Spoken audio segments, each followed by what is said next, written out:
Good afternoon. This is Randy Pilata, and thank you for joining us for today's webinar, Getting to Clean Data and Operationalizing Analytics in Life Sciences. Thank you all for taking time to join us.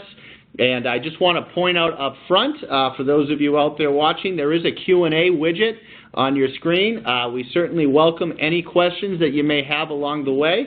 We will answer them all at the end, but please feel free to submit as many questions as you like in real time as we make our way through today's presentation.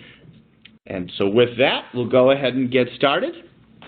The agenda for today's webinar around getting clean data is that first we will briefly introduce the concept of clean data and why it's important to life sciences, clinical research organizations, and really any IT vendor who focuses on artificial intelligence, machine learning, or analytics in the healthcare space. Then we're going to spend most of our time discussing what needs to happen to arrive at clean data. It's a much more complex challenge than you might think, and so we're going to break down the steps that we take to arrive at clean data. Then we'll pivot to the other side of analytics and machine learning, and we'll talk about operationalizing analytics and predictive models. And finally, we'll touch on some related topics around staying engaged with patients during a clinical trial or wellness program. And so with that, we want to just introduce what the real challenge is. As I mentioned, the CROs, the life science organizations, and the folks, with AI initiatives in healthcare, they're all recognizing a need to access comprehensive, clean data for the population of patients that they're looking at. This clean data is needed to optimize patient matching initiatives. It's certainly needed to track patients in real time over the duration of a clinical trial. It's needed for real-time analysis with regards to predictive risk or predicted outcomes for a patient. And of course, with many different data sources, including the hospitals and clinics where data lives at, specialty practices, non-clinical data that we may be interested in, and even patient-generated data, such as information coming from patient wearables or even IoT devices, this data that we gather is anything but clean. And so what we're going to walk through are the steps that InterSystems takes to clean up this data, whether in an initial bulk load of historical data with continuous real-time updates going forward, and then, of course, on the other end of that with regards to predictive model execution. And so with that, let's just focus the conversation a bit by taking a look at one of our clients who's a multinational pharmaceutical company who partners with a leading CRO to enable clinical trials, in this case for patients with multiple sclerosis. And so one of the problems with less common conditions such as MS is that no single organization treats enough cases to have a comprehensive information set. And so data is spread all over, making it hard to find patterns of care. And it's difficult to conduct meaningful clinical trials with small patient sets. So our partners decided to pool data from many centers of excellence into a single comprehensive clean data set. And now today, they're able to manage and analyze both structured and unstructured data, and they have a very mature integration and aggregation capability that they can extend out to their partners and affiliates. They have a robust consent model in place, starting from when a patient signs up to be a part of a clinical trial all the way through to protecting their data. And then most importantly, in many cases, the ability to track patients with real-time updates throughout the clinical trial by leveraging the clean data that we provide for them at scale. And speaking of scale, and to sort of shine a light on the impact our technologies can have on these sorts of initiatives, let's just take a quick look at another of our most well-known partners who had built a truly breakthrough application which leverages highly sophisticated artificial intelligence and analytics tools to provide financial analysis to health systems large and small. Well, in order for this application to optimally function, they require a backload of as much historical data as possible and then comprehensive real-time feeds going forward. And that data has to be exceptionally clean, which of course we're going to be covering in a moment. Well, just to talk about the impact we can have, prior to partnering with InterSystems, it was taking them about 6 months to get up and running at any individual health system. And they realized that this was an unsustainable bottleneck, and it would have had a drastic long-term impact on their rollout. And so after an extensive search, they found a partner in InterSystems to work with them, and the results have been very impressive. We've reduced their implementation time at any given site from 6 months to 6 weeks, all while drastically improving the quality and breadth of data that they're receiving and working with. They went live at their first site, which happens to be one of the largest health systems in the U.S., in February of 2012. And now today, they've rolled out their application to over 2,000 hospitals. So InterSystems stays focused on the cleansing of data and staying up to date with how clinical data is exchanged, and this allows our partner to focus on what they do best, which in this case is state-of-the-art artificial intelligence and analytics aimed in the financials areas of healthcare, but this can easily extend out to life sciences and CRO initiatives as well. And so with that background, let's go ahead and introduce what it means to clean up healthcare data.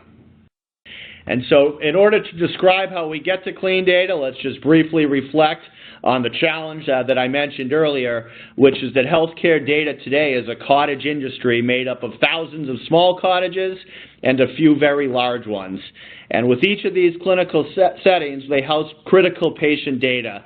And this creates this phenomenon of decentralized data, meaning that a patient's data can be spread across multiple EMRs, even within a small geography. For instance, the local emergency department and primary care physician that a patient sees, they could be within a mile of each other, but the patient's data is siloed, and neither the ED or the PCP has the full picture in their own EMR. And so, in other words, it's important to note that it's not the lack of data, it's that data is fragmented and inaccessible throughout the system. And so incomplete data, of course, as you know, can drastically hamper your efforts to identify populations of patients who are a candidate for a clinical trial or who should be in a given care management or wellness program, for instance, as well as drastically reduce your ability to follow that patient over time. And so with that background, what are the steps needed to solve this problem and arrive at clean data? Well, we've broken it down into 12 steps, which we're going to go into detail in now. The first step starts with understanding that each EMR and each upstream source of data has different ways that they expose this data, and we need to have EMR-specific data extraction knowledge. Once we know how to get the data, we need to have a robust and secure way to transmit the data, both in the case of a bulk backload and in the case of real-time information going forward. When we're connected up to multiple sources that all house information about the same patient, we need a solution for patient identity resolution. Once those elements are in place, we need to consolidate all of this information into a single unified care record for each patient, and then apply terminology normalization, deduplication, and clinical data enrichment to the data. And then finally, perhaps take advantage of natural language processing capabilities, because oftentimes there's valuable data that's contained in the notes in the unstructured data that we have access to as well. Then what we do is transmit that clean data into your analytics environment or into your artificial intelligence or machine learning environments, which is where we can produce very optimized and accurate patient matching algorithms or risk models or whatever it may be. Now, once that's in place, we do have the optional capability to then run predictive models in real time throughout the life of a clinical trial or a similar initiative. And whenever we find noteworthy information, we can deliver that back to a caretaker, a primary care physician, or somebody who can have a conversation with a patient. And the final step of this end-to-end clean data solution is the sort of long-term analysis, what we like to refer to as air traffic control. And so the idea, you know, I mentioned one of our partners has scaled out with 2,000 hospitals connected and even more clinics where they're getting the data. What they need to be able to do is understand that, hey, if hospital number 497 does an upgrade and all of a sudden some critical piece of oncology data that was in a certain spot has been moved and we're no longer getting it, we need real-time notification of those events. And so this right here is the sort of end-to-end solution for arriving at clean data. And what we'll do now is take a look in more detail at each step on the way to getting at clean data. So as I mentioned, the first step is that we need to recognize that all of the upstream systems, the Epics, the Cerners, the Allscripts, the Athena Healths, they all have their own way of storing and exchanging data. And so the InterSystems way to approach solving this problem is that we have dozens of EMR-certified resources as part of our professional service group who understand the best practice ways to get data both in a bulk load scenario and in a real-time feed scenario out of all of the both, you know, acute care EMRs that we see as well as the specialty EMRs out there. We also have EMR-specific experience for going beyond standards. So oftentimes, the data that we want just simply doesn't arrive in an HL7 message or in a CCD document. But with our EMR-certified resources, they have the knowledge and the know-how to go maybe to proprietary services that those EMR vendors host where we can get at that additional data, all the way down to what some of our customers refer to as database slurping, where we literally ingest the entire database or a representation of the entire database of that EMR. And so once we have the EMR-specific data extraction knowledge, the next thing that we do, oh, and I'm sorry, this slide here just reflects the breadth and the history that we have working with many different EMRs. But moving beyond that, the next thing that we need to ensure is that we have a secure way to transmit this data every day, all day, 24/7, 365. As we all know, the hospitals never close. Patient data could arrive at any minute of the day, and certainly we need to have a solution for HIPAA compliancy when we're moving data from point A to point B. And so the InterSystems approach is that we leverage our top-rated integration engine in the 500-bed or larger health system space. In other words, the hospitals themselves rely on InterSystems technology to securely move data from point A to point B. And so with our clean data service offering, you can rely on us to be able to securely transmit and reliably transmit this information to you in real time in a very stable fashion. Moving beyond, now that we're connected to the EMRs and that we're receiving data for your patients from multiple systems, the next challenge that you need to solve is around patient identity resolution.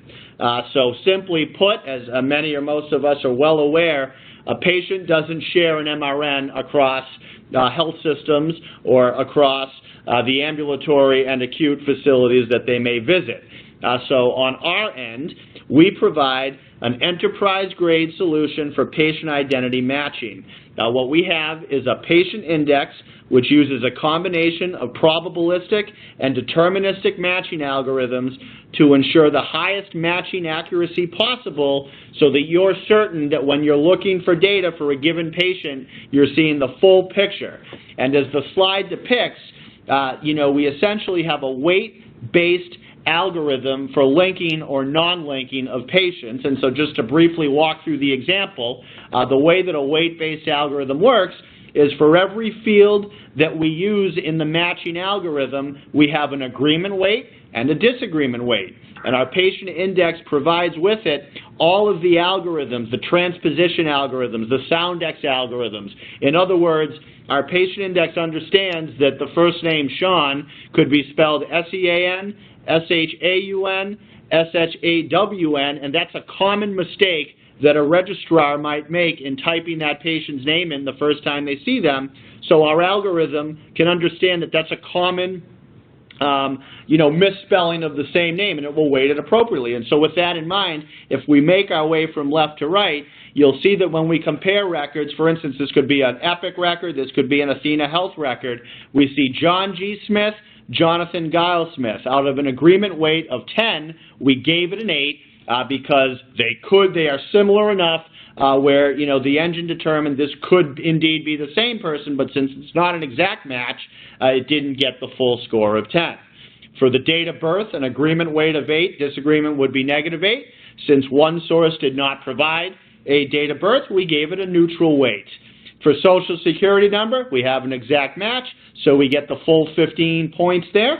For the address, this is an interesting example where we see an agreement weight of +6. There is an exact match on the address, but we only gave it a 5.5 because the system is smart enough to understand that that could be a frequently used address in that geography, or there may be hundreds of units within a large apartment complex, for instance. And so all of these things, our patient index is able to leverage these sophisticated algorithms to arrive at a matching score for the patient, and then essentially, as many of you who are familiar with a patient index might expect, we then have a web-based work list for resolving the boundary cases. So the vast majority of the time, the patients are either auto-linked or auto-non-linked, but in cases where they may be a match, but we're just not quite sure, we surface that up to a web-based user interface for manual resolution of that scenario. So with that in mind, now that we are connected up to the EMRs, we're receiving the data securely and uniquely identifying the patient across the multiple upstream systems, the true secret sauce to optimizing your investments in artificial intelligence technologies for patient matching or whatever your analytics initiatives may be, what we really do that differentiates us is consolidate this information into a single unified care record per patient. This right here is the true key to clean data. This is much different than simply serving up a pile of documents that you receive from all the upstream sources. What InterSystems does is we consolidate all the information from all the upstream sources into a single record per patient, which then sets the stage for the following steps of arriving at clean data, which are normalizing, aggregating, and deduplicating the data, and ultimately performing clinical enrichment on that data where necessary. Briefly, and we'll come back to this later, we make this unified care record accessible via APIs, so it can be pushed into your analytics or AI environments. It can be pulled from us on demand. We also make it accessible via a clinical viewer, such as what you see here in the screenshot. More on that later. But with the information being consolidated down to a unified care record, the next step, and again, perhaps one of the more important steps, is terminology normalization. So we're all aware that different hospitals, different clinics, they use different code sets, different nomenclatures to represent the data. Some use local code sets, some use standards-based code sets, some use ICD-9, some use ICD-10, LOINC, SNOMED, RxNorm, etc., etc. And with that wide variance in the way the same piece of data could be coded, it is essential to, in arriving at clean data, that you have a solution for terminology normalization. And so what we provide is advanced rules-based processes, techniques, and collective reasoning algorithms to automate the mapping of both local and standard terminologies. And our technology goes far beyond just simply exact string matches. We can leverage semantic mapping, probability-based mapping, cross-reference mapping, etc., to produce highly accurate terminology translation maps. And because we do a late binding approach for terminology mapping, we can continually improve the maps as the terminology nomenclatures change over time. So we have a very sophisticated approach for handling the reality of receiving data in the many different local and standard-based nomenclatures that you will encounter in the field.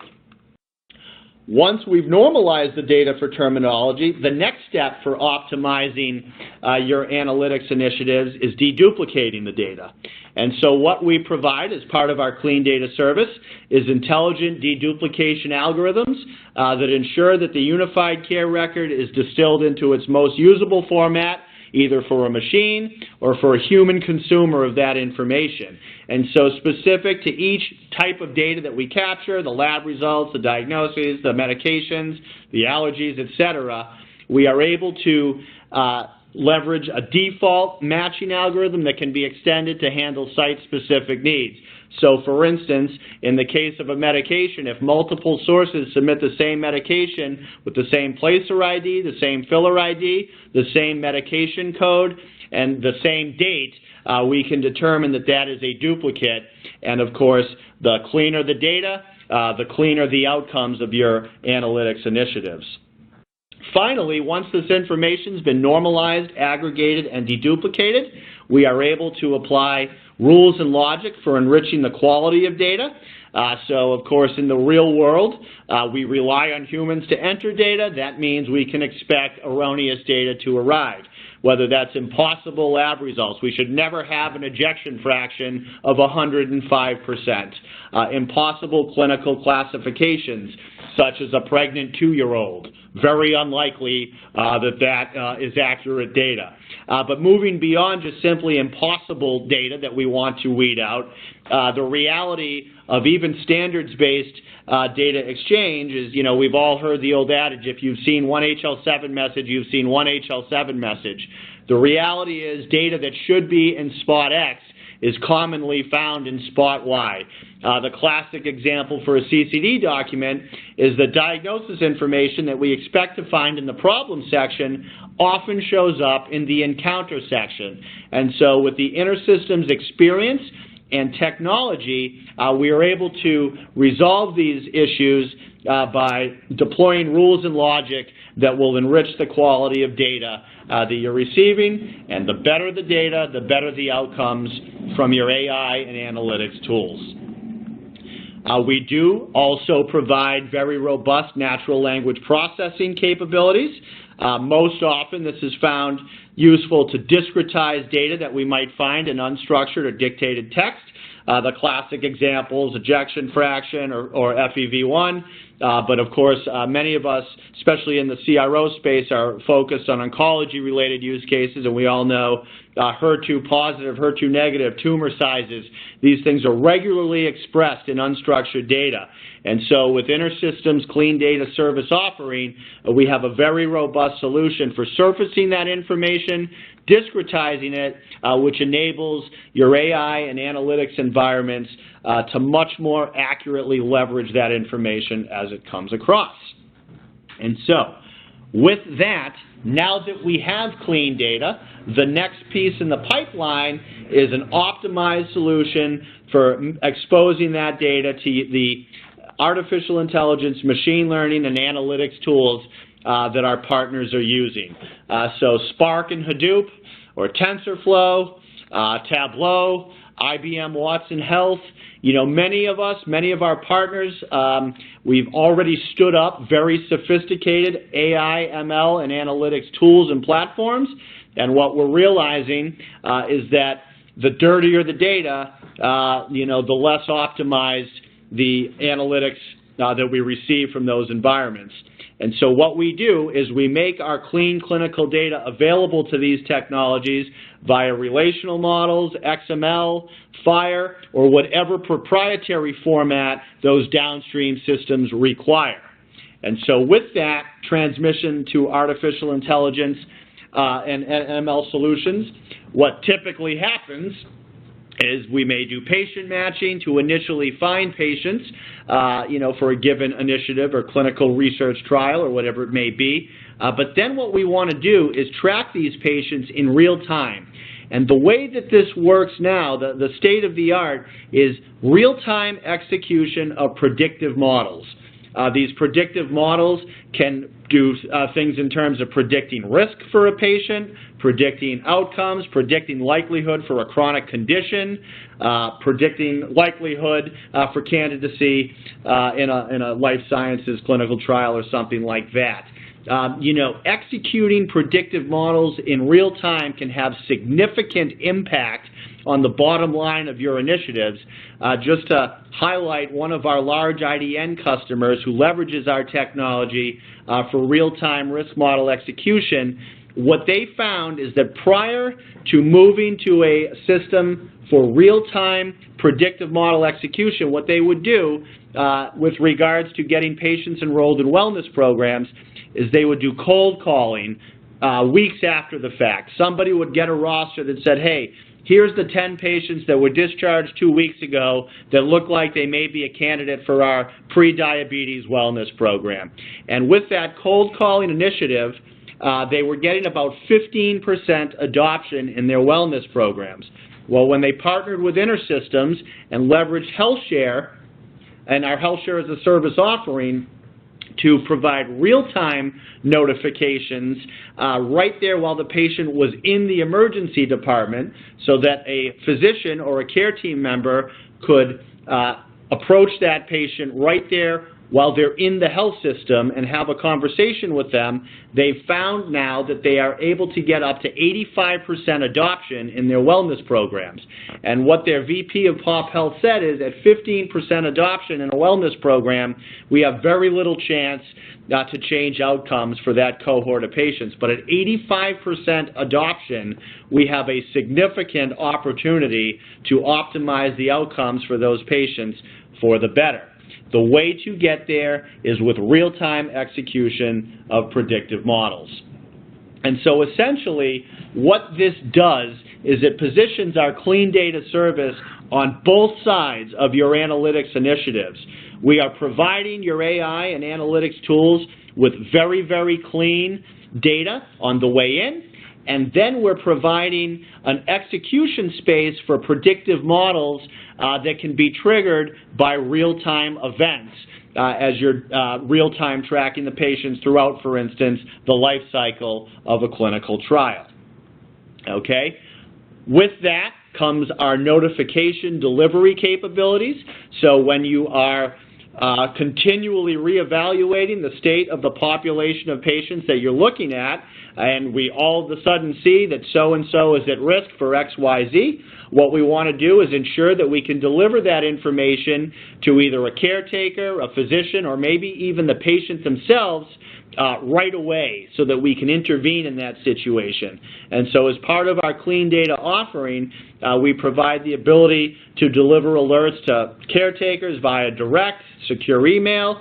We can push right into EMR alert inboxes, and later on we'll talk about actually engaging the patients themselves. These alerts, of course, can be tracked and analyzed over time so that you can ensure that they're being responded to, and you can look at the adjudication for those alerts to determine if the physicians agree or not with the information that you're sending them. And then finally, once, as I mentioned, we took one of our partners from Site 1 to Site 2000 over the course of 7 years. Well, you can certainly appreciate the challenge that we have over time in continually monitoring this data to ensure the quality. And so what the newest piece of our offering, which is continuing to evolve, is what we call air traffic control. And the idea there is if I have critical data arriving from dozens or hundreds of sources, I want to be sure that I'm continuing to get it, because the EMR systems upgrade, physicians change workflows. In the real world, things happen that can affect the data that you expect to be receiving, from a certain spot in a CCD document, it gets moved. You don't want to find out about that 3 months or 6 months later. We'd rather find out in real time or near real time so that we can correct the system as close to the event, correct the event as quickly as possible. And so that is a breakdown of the steps to arriving at clean data. What I'd now like to do is just briefly describe how the HealthShare platform and the HealthShare as a service offering positions you to arrive at this clean data. From a technology standpoint first, you should understand that the InterSystems Healthcare Solution Set has a comprehensive offering with all of the functionality that you need to arrive at clean data. It's built on the InterSystems Iris for Health platform, which is the preeminent platform in healthcare today for building massively scalable healthcare applications. On top of that, we have our Health Connect Health Service Bus and integration engine that I mentioned in step 2 of clean data. This gives us our many adapters, your HL7, CCD, FHIR, DICOM, X12, flat files, web services, SOAP, REST, JSON, XML, you name it. We have an adapter for receiving that data securely and in a stable fashion. As I mentioned, we have our identity management solutions for both uniquely identifying patients and providers. And then using those technologies, we are able to distill that information down into our unified care record where the aggregation, normalization, deduplication, and terminology translations take place. We then put all of that information into our Health Insight data repository, which is a set of tables, rows, and columns where you can use ODBC, JDBC, MDX, or any proprietary API to get at the population data. I think most notably, this is where the transmission to your AI technology would take place from. And then, of course, on top of that infrastructure, we do have some end-user-facing solutions. We have a viewer where you can look at the data for one patient at a time. We have our clinical event notification registry that I mentioned just a minute ago. And then we have a patient-facing bit, which I'll talk about in just a second. So with that, to go a little bit more detail, that unified care record is powered by a very comprehensive data model that is comprehensive off the shelf, but can also be extended to accommodate virtually any data type that you might receive. Patient matching algorithms, risk algorithms. We're finding more and more that non-clinical data can have significant influence on whether or not a patient is a candidate for a given wellness program or clinical trial. Examples such as the zip code a patient lives in and how many people have a bachelor's degree in that zip code, or financial information. If a patient has a behavioral health history of depression and we see that they've had a recent foreclosure, we may want to reach out to that patient to prevent something like a suicide if we're focused on a population of at-risk patients who are at risk for suicide. And so the data model allows us to take in virtually any type of clinical and non-clinical data, match it up to a single patient, and then serve that population worth of data up to your AI tools. We then have the ability to present this information one patient at a time in our clinical viewer, where we can see this aggregated, normalized, and deduplicated information. We can apply ontologies to the data so that we can say, hey, I'm just interested in the type 2 diabetes information contained in that data, or I'm just interested in the lung cancer information that we might find in that data. Our ontologies allow us to very quickly get to the data that we're looking for in a given scenario that can be interpreted either by a human or by an application or a machine. This clinical viewer can be embedded inside of EMRs, which is another critical point that we'll come back to later. But in addition to being able to view the data in a clinical viewer, we also make it available on demand electronically. So whether serving it up as a FHIR resource bundle, a CDA document, a web services proprietary payload, an XML or JSON, flat files, whatever it may be, as part of our clean data service offering, we can transform the data to meet your downstream application needs. Finally, we package all of this up as a service where InterSystems does all of the hosting. We will configure the interfaces. We will talk to your upstream data sources. We provide the hardware, software, the HIPAA compliancy, security, operations. It's a full end-to-end solution so that we hand off to you clean data in the format that you require it. So we can be taking in flat files, HL7 messages, FHIR resources, CCD documents, any proprietary payload, non-clinical data, normalize, aggregate, deduplicate it all, and hand it off to you in the format that you require. So we do all of the heavy lifting up front and hand off to you that end stage of clean data. Finally, I just wanted to briefly touch on engaging the patients themselves. Not all initiatives require this, but we're seeing more and more that there can be significant value in engaging the patients. One thing that we provide is the ability to provide ECRF forms. So in a clinical research or a clinical trial initiative, oftentimes we're having providers or other care managers fill out case report forms once a week or once a month or whatever it may be as they talk to the patients that are enrolled in the trial. And so what we do there is provide a mechanism where that clinical viewer that I mentioned earlier could actually be embedded inside of the EMR that a provider uses, so that right inside of their Epic workflow or right inside of their Cerner workflow or what it may be, they can launch our viewer and we can expose an ECRF form right there so that the physician can have a conversation with the patient, fill out the ECRF form, and submit that to you, to your AI environment, to your analytics environment, and of course, this satisfies any regulatory requirements around capturing these case report forms in an ongoing fashion.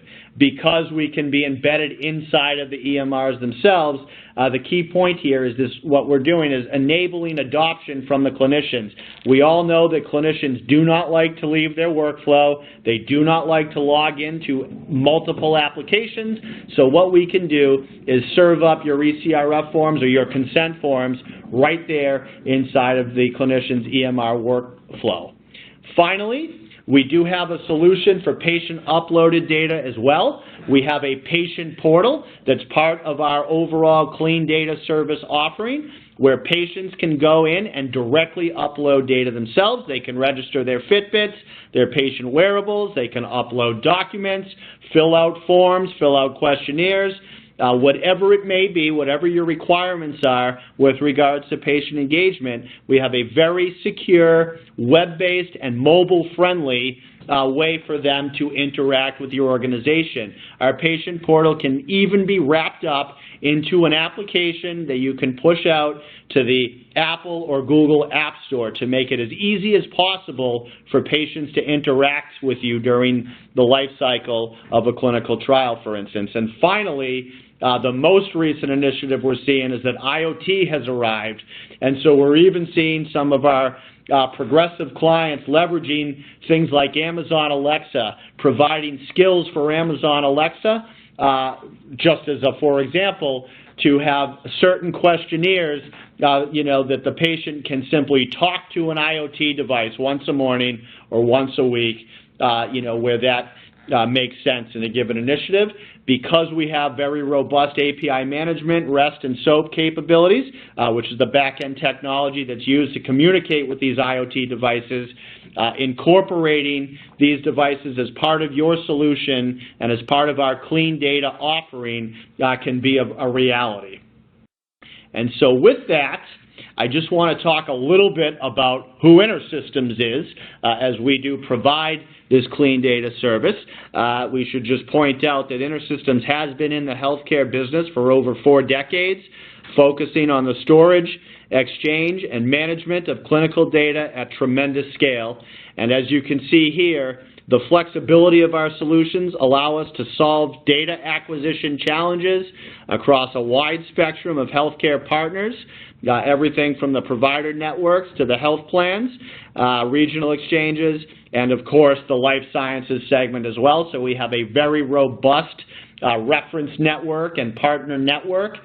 We've been doing this for quite a while, and it shows. But in addition to these types of partners, it's worth pointing out that InterSystems technology is the backbone of the applications built by some of the most recognizable vendors in healthcare today. We have thousands of partners such as Epic, 3M and Optum, who use our technology to store and exchange clinical data every day, all day, and night. And so simply put, we have a stellar reputation as the preeminent vendor in healthcare when it comes to storing and sharing clinical data at massive scale. And so with that in mind, what we are seeing in the field is that more than ever, life science, CRO, and data science organizations have realized that they have to rely on the highest quality data possible.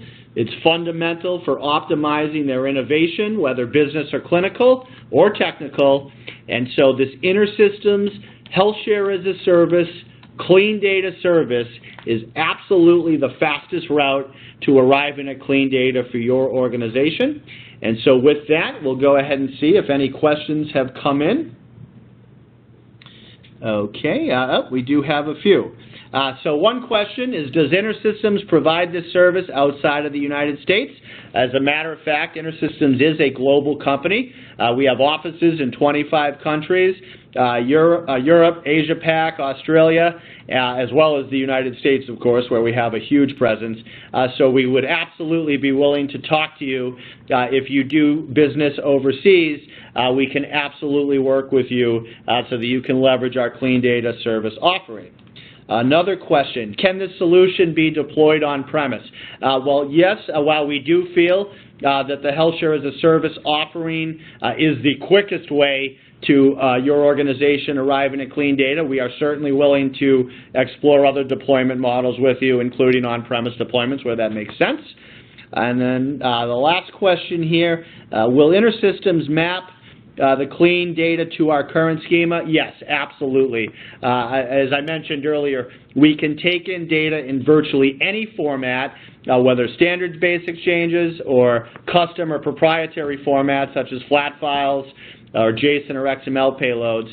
Take all that in, normalize, aggregate, and deduplicate it into a single unified care record, and then transform it out into whatever format or formats your downstream applications might require, whether that be a FHIR resource bundle, some proprietary flat file structure that you prefer, pushes directly into your Hadoop, Kafka, TensorFlow environments, whatever it may be. As part of our clean data service, we absolutely map it to the downstream formats required by your organization.